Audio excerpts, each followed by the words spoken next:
Why, hello there YouTube, and welcome welcome to a Who review. I am Davros and I am a Whovian, and yes, as you can tell, it's the 9th, 10th Doctor Sonic Screwdriver, and I am reviewing The Empty Child and The Doctor Dancers.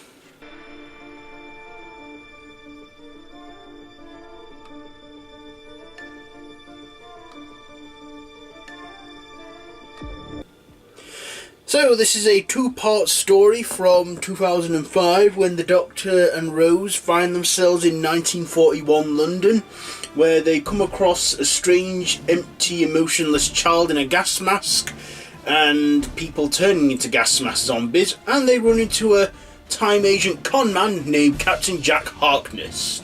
Yes, this is the first episode, the first time we ever meet Captain Jack Harkness.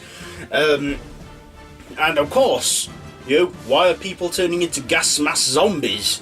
Well, turns out that on this empty pod that Captain Jack threw out of his ship and onto 1941 Earth, he unleashed some nanogenes, and they found a kid who got injured there who was wearing a gas mask, and because of that they thought that's what a human should look like when they reconstruct them. So they become gas mask zombies and just have one thing going on, and the same thing that the kid says, "Are you my mummy?"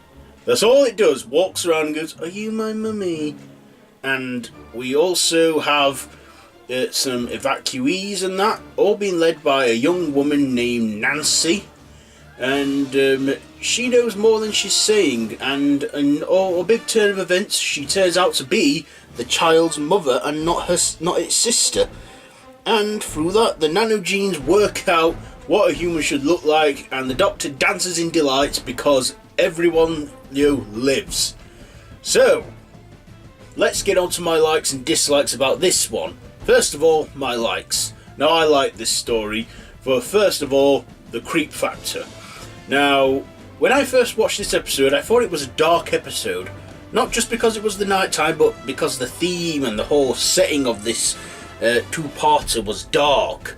I even found the gas mask zombies unsettling as well, especially with that cliffhanger at the end of the first part, The Empty Child, when the Doctor and Jack and Rose are surrounded by the gas mask zombies, and they're all there going, "Mummy, mummy, are you my mummy?" And yeah, that's very creepy, and we waited a whole week to see what would happen until the Doctor just goes, "Go to your room. Go to your room. I am very angry. I am very cross." He basically pretends to be mummy and sends him to its room. But yeah, I liked the Empty Child in this. He was creepy. This was a creep factor. This was also the first ever Stephen Moffat one that I remember watching as well. I think it's the first Doctor Who episode to my knowledge that he wrote in Series 1. Yeah, I just thought, the gas mask zombies, what a great creation from Stephen Moffat. Surprised we never saw them return in the in his run as showrunner, but that gag, "Are you my mummy?" sort of became a meme, I think, of some sorts. It was, let's just say, it got immortalised for a while, that line, "Are you my mummy?" with a gas mask. Even the 10th Doctor did it in a two-part story called The Centaurix Stratagem and the Poisoned Sky. Just quoted it when he wore a gas mask. Yes. Okay, other likes. I like Christopher Eccleston in this as the Doctor. He puts up a great show, as he always did during his short time on the show. And that. I also love Billie Piper as well as Rose. She was great. At one point when she told Captain Jack who she's with, Jack called him Mr. Spock. And I was like, "Ha, Star Trek." He's like going, "Mr. Spock?" And she's like going, "Well, you called the Doctor." He goes, "Yeah, Doctor Who." Yeah. I even like the arrival of Captain Jack Harkness in this, played by John Barrowman.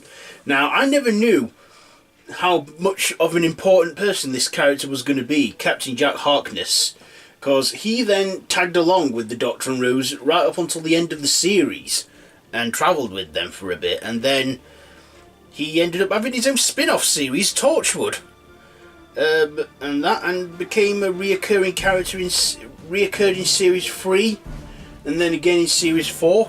But yeah, Captain Jack, You know, he was a fun character in this and was charming and cheesy and flirtatious and that. Yeah, we were just getting to know that character as well. I also like that they had a little guest appearance from Richard Wilson in this, or as I know him as Victor Meldrew. He was good in this. He didn't really have much lines or screen time, but still they were good. Like when a woman went up to him at the end when everyone was back to normal saying, "I had one leg, now I've got another leg," and then he just goes, "Well, there is a war, is it possible you miscounted?" Yes, I like the energy that the Doctor delivers in this too. He's just so full of it and just, yeah, everybody lives. And that, yeah, I like that. I liked that we got to see, you know, a more lighter side of the Ninth Doctor and how bright and cheerful he was in that. You know, it's like for a while he forgot how about the horrors of the Time War. Yeah, and that. I love the actor they got for the empty child, the little kid in it. He was just creepy, and those lines as well. He said, "Are you my mummy?" Yeah, I've already talked about that. I even like the secondary character Nancy, who turned out to be the child's mother and not sister.